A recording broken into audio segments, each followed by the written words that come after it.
Hello friends, मैं हूं मनीष विश्वकर्मा और आपका हमारे यूट्यूब चैनल एमवी क्लासेस में हार्दिक स्वागत है।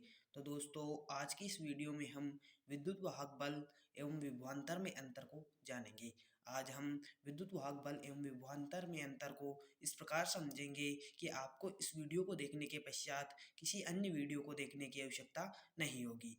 और मैं आपकी जानकारी के लिए बता दूं कि हमारे चैनल पर क्लास 12th के लिए वेरी इंपॉर्टेंट क्वेश्चनों की सीरीज तथा ऑब्जेक्टिव टाइप क्वेश्चनों की सीरीज स्टार्ट कर दी गई है, जो कि बोर्ड परीक्षा के लिए बहुत ही इंपॉर्टेंट है। अगर आप वेरी इंपॉर्टेंट क्वेश्चनों की सीरीज तथा जो ऑब्जेक्टिव टाइप क्वेश्चनों की सीरीज स्टार्ट की गई है उसको देखना चाहते हैं तो आप हमारे चैनल को सब्सक्राइब कर सकते हैं, बेल आइकन को ऑल पर सेलेक्ट कर सकते हैं, जिससे हम जो भी वीडियो अपलोड करेंगे आप तक पहुंचेगी सबसे पहले। तो चलिए आज की इस वीडियो को बिना किसी देरी के स्टार्ट करते हैं। आज की इस वीडियो में हम विद्युत वाहक बल एवं विभवांतर में अंतर को जानेंगे। तो विद्युत वाहक बल एवं विभवांतर के अंतर को स्पष्ट करते हैं। यह सेल के जो विद्युत वाहक बल होता है, यह सेल के दोनों ध्रुवों के बीच अधिकतम विभवांतर होता है। जो विद्युत वाहक बल किसे कहते हैं, तो यह सेल के दोनों ध्रुव, कोई भी सेल होता है उसके दो ध्रुव होते हैं, एक प्लस ध्रुव होता है तथा एक माइनस ध्रुव होता है। तो जो विद्युत वाहक बल है,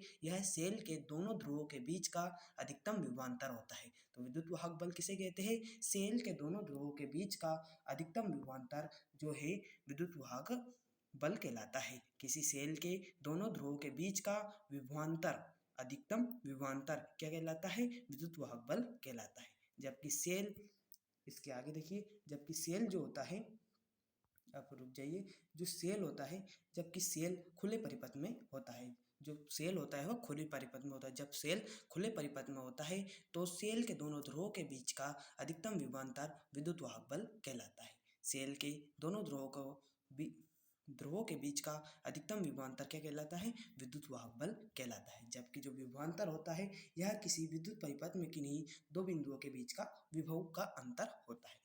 विभवांतर किसे कहते हैं, यह किसी विद्युत परिपथ में किन्हीं दो बिंदुओं के विभवों का अंतर होता है। जो कोई भी परिपथ होता है उसमें दो बिंदुओं के बीच के विभव के अंतर को विभवांतर कहते हैं।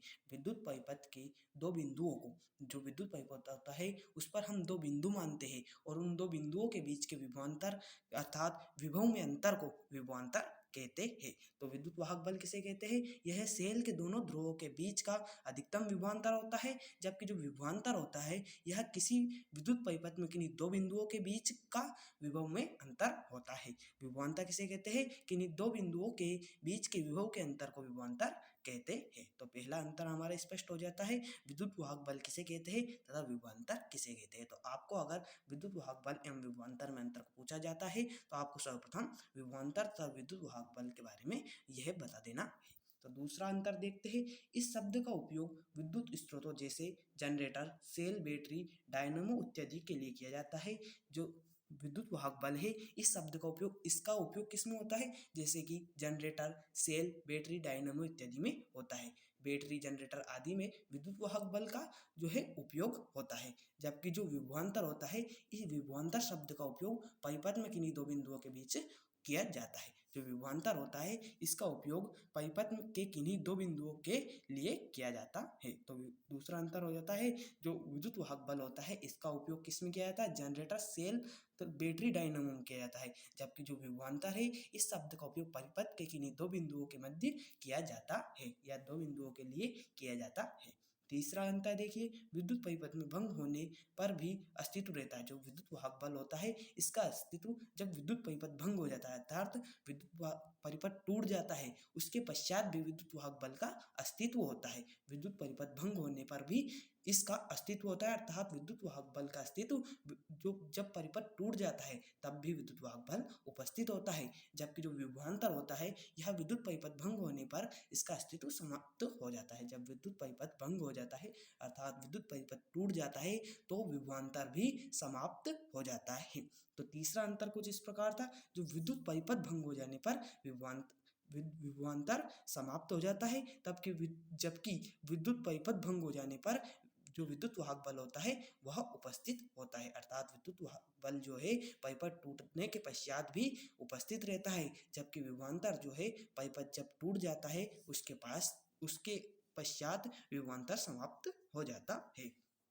चलिए तीसरे तीसरे अंतर को हमने समझ लिया। चौथा अंतर हम देखते हैं, किसी सेल का विद्युत वाहक बल परिपथ के प्रतिरोधों पर निर्भर करता है। जो किसी सेल का विद्युत वाहक बल होता है वह बल जो विद्युत परिपथ होता है उसके प्रतिरोधों पर निर्भर करता है। किसी सेल का विद्युत वाहक बल जो होता है परिपथ के प्रतिरोध पर निर्भर करता है, जबकि जो विभवांतर होता है विभवांतर के किन्हीं दो बिंदुओं के बीच विभवांतर उन दोनों बिंदुओं के बीच लगे प्रतिरोध के मान पर निर्भर करता है।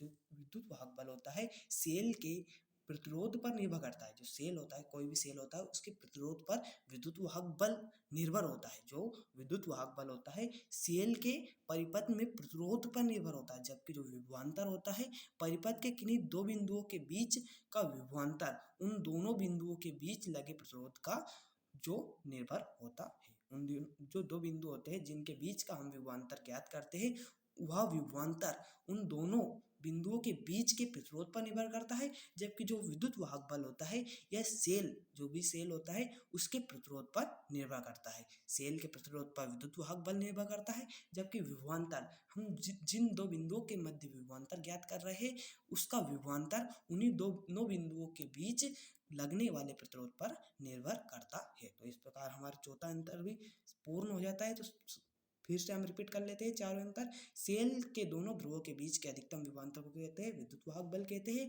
तथा दो बिंदुओं के मध्य किसी परिपथ में दो बिंदुओं के मध्य विभव में अंतर को क्या कहते हैं, विभवांतर कहते हैं। पहला अंतर कुछ इस प्रकार था। दूसरा अंतर कुछ इस प्रकार है, जो विद्युत वाहक बल का शब्द का उपयोग जनरेटर, सेल, बैटरी, डायनेमो में किया जाता है, जबकि जो विभवांतर होता है इसका उपयोग किन्हीं दो बिंदुओं के मध्य किया जाता है। तीसरा अंतर, विद्युत परिपथ भंग हो जाने पर विद्युत वाहक बल का अस्तित्व समाप्त नहीं होता है।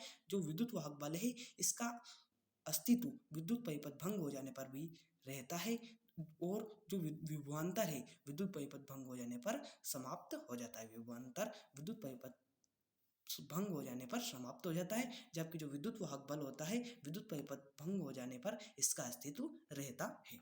चौथा अंतर कुछ इस प्रकार था, किसी सेल के विद्युत वाहक बल उस सेल के प्रतिरोध पर निर्भर करता है, जबकि जो विभवांतर होता है जिन दो बिंदुओं के मध्य का विभवांतर ज्ञात किया जा रहा है उन दोनों बिंदुओं के मध्य प्रतिरोध पर निर्भर करता है। सेल का विद्युत वाहक बल उस सेल के प्रतिरोध पर निर्भर करता है, जबकि दो बिंदुओं के मध्य का विभवांतर उन दोनों बिंदुओं के बीच लगे प्रतिरोध पर निर्भर करता है। तो चलिए आज की इस वीडियो में हमने विद्युत वाहक बल तथा विभवांतर के अंतर को बहुत ही अच्छी तरह से समझ लिया है। आशा है कि आपको इस वीडियो में विद्युत वाहक बल तथा विभवांतर को अच्छे से समझाया गया होगा और आप भी अच्छे से समझ गए होंगे। अगर यह प्रश्न आपकी बोर्ड परीक्षा में आता है तो आप इसे अपनी बोर्ड परीक्षा में अच्छे से लिख कर आएंगे। और अगर आप इंपॉर्टेंट क्वेश्चनों की सीरीज तथा ऑब्जेक्टिव टाइप क्वेश्चनों की सीरीज को देखना चाहते हैं तो आप हमारे चैनल को सब्सक्राइब कीजिए, बेल आइकन को ऑल पर सिलेक्ट कीजिए तथा ऐसे ही वीडियो को देखने के लिए हमारे चैनल से जुड़े रहिए। चलिए आज की इस वीडियो को यहीं पर विराम देते हैं। मिलते हैं किसी अन्य वीडियो पर अन्य टॉपिक पर।